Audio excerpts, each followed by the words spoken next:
Good morning from Panhandle Outdoors, America's only daily outdoor TV show. Your source for fishing, hunting, and information for folks who enjoy the great outdoors. Now sit back, relax. It's Panhandle Outdoors.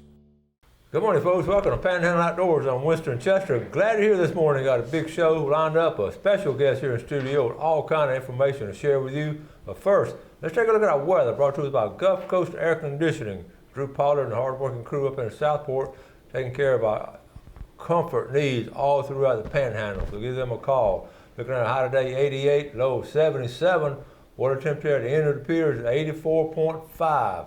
So everything's in good shape. I do not have the river readings this morning. We will get them to you tomorrow. But the tide chart brought to us by Kent Forest Lawn. We're looking at decent tides today. High tide is right at 1:30, right after lunch. It's going to be the high tide. And then a low tide about 10:45 tonight. Next couple of days now is going to be sort of some neat tides, but kicking in for the weekend will be some good tides. Our wind will be coming, our marine forecast will be south-southwest about 8. All right, we're going to take a quick break and be back with our special guest. Welcome back to Steve Shea. Good to see you, Winston. Great to have you back. This week, the last couple of times when he was on, we were in Studio B. Up in Southport. I know, I almost got lost coming in the building this morning. Both of us drove down from Southport to Studio A. We should just stay up there and do the show. I know. It's a lot closer. Do it back at your house up there. Yeah. Well, listen, what all have you been up to? Gosh, I tell you what, my life has been a whirlwind recently. The only reason I'm here today, I was down South Florida doing alligator nest surveys, which is a big part of my business. And but we were kind of ahead this year. We had photographers in, so we delayed, and they said, let's start again next week. So I was here in Winston. I saw you in the gym, and he said, hey, come on the show. Hey, when are you going to come on the show? He said, when you want to come? How about tomorrow or next day? So anyways, here we are. So the alligator, you been busy with them? Or? Yeah. Every in the summertime is usually when we do nest surveys and basically collect alligator eggs off of private lands, and they actually go to the alligator farm.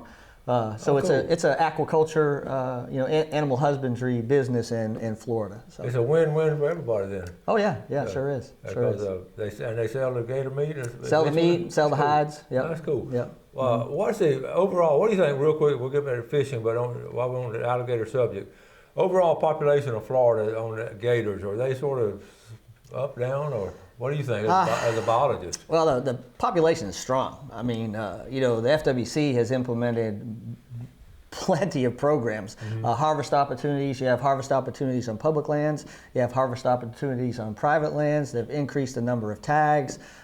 They have a nuisance alligator program. They're harvesting eggs.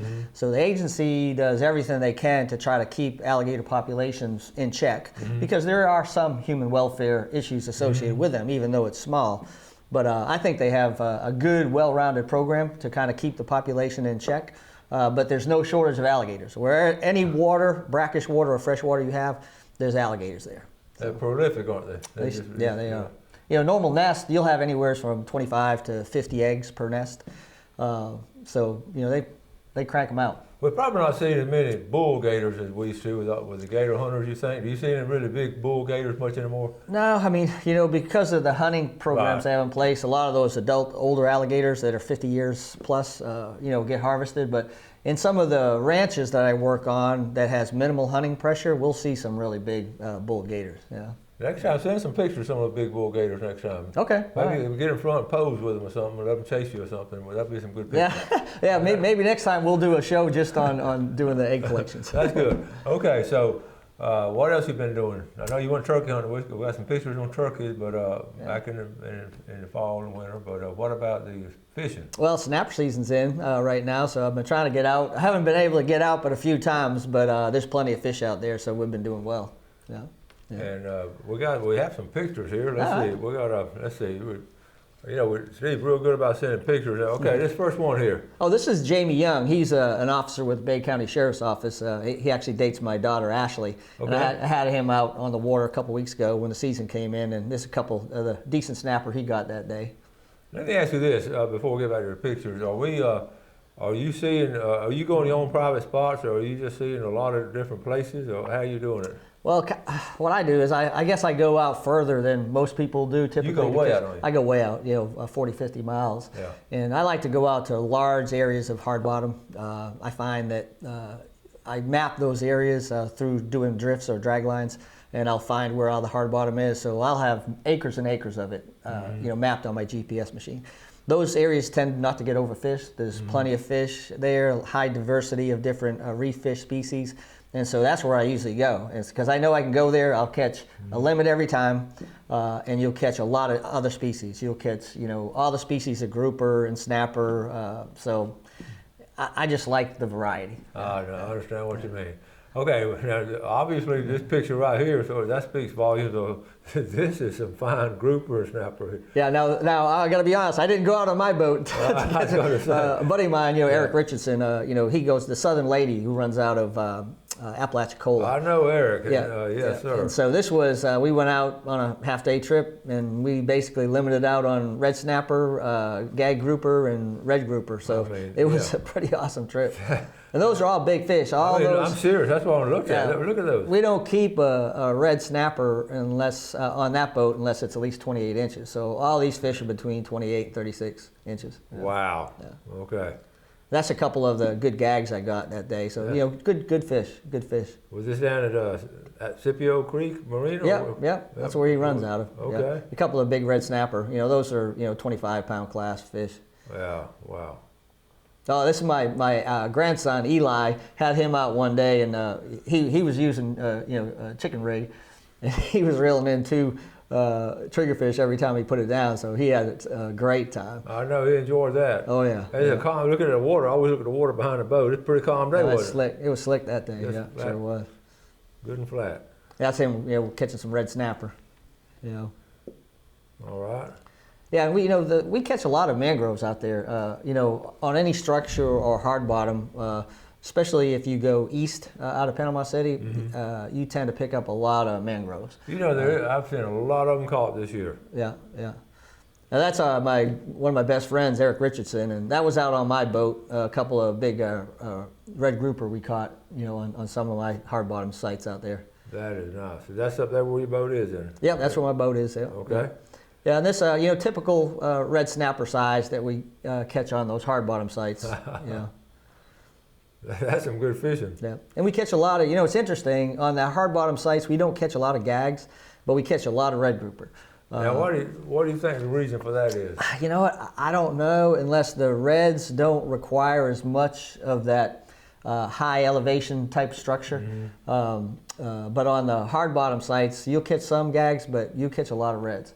And it may be differences in diet, but there's a lot of smaller crevices, and most of the fish we catch are, they're right at legal length up to between 20 and 30 inches on most of those reds. How many feet y'all go down usually? What's your depth? I tend to fish in the 140 to 150 foot range. Most of my sites are in that range. Sometimes we'll go out farther. When you go out farther, you'll start picking up more gags. But now with the gas prices, I try not to go any further than I have to. All right, let's take a quick break. We'll be right back with Steve. Okay, welcome back. Before we get back with Steve, don't forget this quick announcement here. This is the bass tournament. We're talking about Liberty County Bulldog Booster Club, and it's going to be their second annual. I was at it last year, and they did some good fundraising, and all this money goes to the young people there at Liberty County High School. July 16th at the Bristol Boat Landing. Safe light at 3 p.m. Remember, on that side of the big river, that's Eastern time. First place, $1,000. And see all the sponsors down there, so keep that in mind. All right, getting back with Steve, what about I always ask the question, you see many sharks? Yeah, no shortage of sharks out there, that's for sure. Last time I was out, we had 2 lemons basically circling the boat. And we were able to get our fish up through them most of the time, but if you have to release a fish, and unless they go right down, they'll almost half of the fish we were trying to release, undersized red snapper, the sharks would take about half of them. About half of them you lose. That's the thing about it. Yeah. Just, now sometimes there's no sharks around, every one of them will survive. Yeah. But I tell you what, the last trip, it was tough. How about the dolphins? Could you stay away from dolphins? You know, thank God, don't knock on wood. We have not had any problems with dolphins this year, and usually they're just a terror. But we've just been lucky so far this year. You know, I found out over the years, I think they really follow the bigger boats. I think maybe the North or something, or you know, like big charter boats, the bigger boat. How big is your boat? Mine's a 26-foot Sea Fox. I got twin 150s on it. So. Well, that's a pretty big boat. That probably follow yours. Yeah. All right, let's get back to these pictures here. Okay. All right, a young lady here. Okay. Oh, that's my daughter Ashley. She loves to fish, and okay. I'm kind of biased as her dad, but I think she's beautiful. But yeah. but she looks even more beautiful when she's holding a big red snapper. So. So she enjoys it. Huh? Oh, she loves it. She loves great. it. Yeah, yeah. Okay. And there's we'll catch some pretty nice beeliners out here. We'll catch some 3 to 4 pound class beeliners, and so that's just one of the ones. We'll get into school and catch several that size. You never catch a whole bunch, but you'll catch half a dozen in that size class. Good size fish. That's a healthy beeliner. That's a big beeliner. Wow. Yeah, yeah. And then some triggers. We get some triggers. Unfortunately, I caught this right after the trigger season went out. Oh. But this thing was almost 24-inch fork-length trigger, which is giant. That's huge. Giant. That is huge. Did the shark get him, or? No. He went straight down. And this was a day out with my daughter and Jamie. You know, that's typical. We'll catch I tell you what, I call them white snapper, but the pogies, those are the best fish for tacos.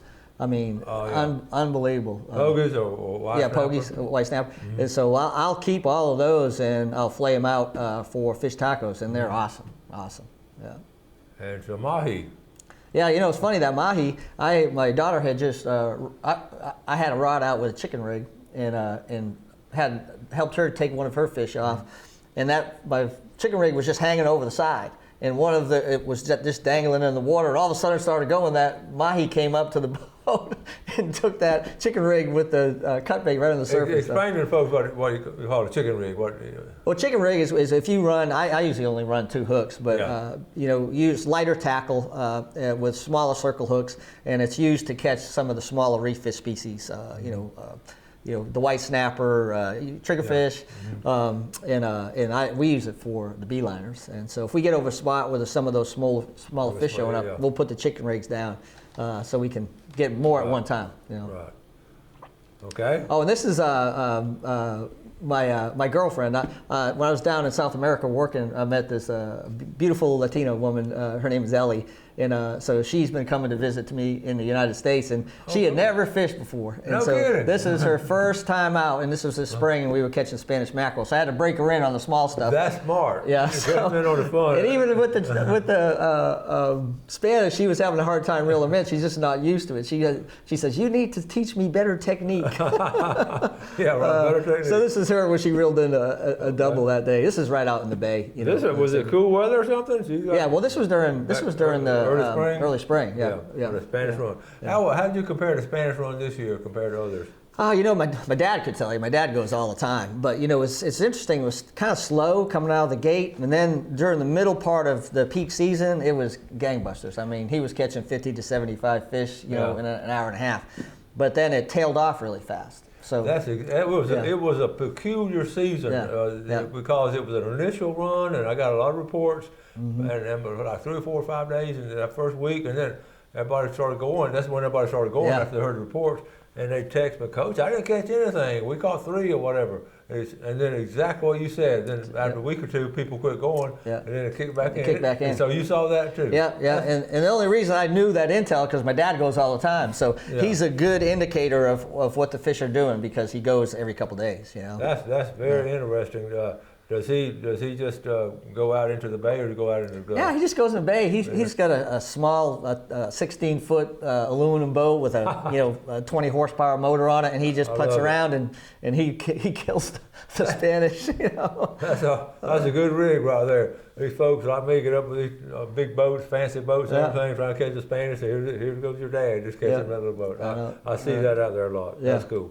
Okay, now we're getting ready. We're going to talk about your turkey hunting. I think we'll take a break before we get into it. But you did have a good year with turkey, didn't you? Yeah. No. This year really was not a good year for turkey. Oh, it wasn't. No. Well, these pictures are good. Oh yeah. Well, we still, if there's a turkey out there, I'm going to figure out a way to kill it. But honestly, though, it was a poor season this year, and a lot of places, like even in Missouri, where I hunt Missouri, it was poor. And I can explain some of the reasons why I don't think it was as good on my lease this year. Okay. But other places, like down in South Florida, took my dad down there, and it was jam up. I mean, as good as ever.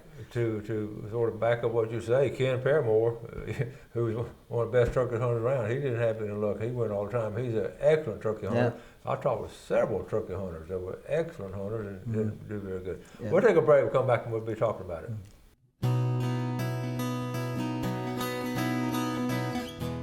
All right, welcome back. First of all, let's take a look at our fishing game times today, brought to us by Blue Water Outriggers down in Port St. Joe. Our time is 4:33 to 6:33 this morning, and this evening 4:55 to 6:55. I'll put Steve credentials up here, okay? This is Steve Shea, and tell folks what is CWBR. Well, I'm a certified wildlife biologist, so that's a certification you get through the Wildlife Society and basically your professional standards. Okay, and your background, I know you went to, tell us your degrees. Well, I went to University of Vermont. I grew up in New England, got my bachelor's degree up there. And then I went to University of Georgia and got my master's studying sandbar deer on St. Vincent Island, sandbar and whitetails. Yeah. We talked about that before. That still fascinates me and all. Yeah. And of course, you and Jeff get along because he's a Georgia Bulldog. So.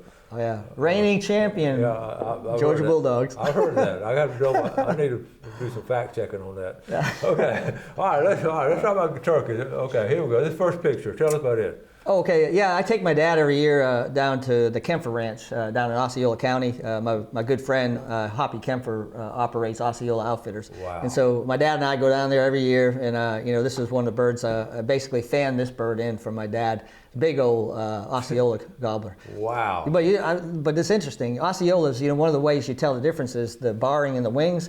But this Osceola has a lot of barring, white bands in the wings, which is somewhat unusual for an Osceola. Uh-huh. And I'll show you a photo of the bird I killed down there that looks like a true Osceola. Okay.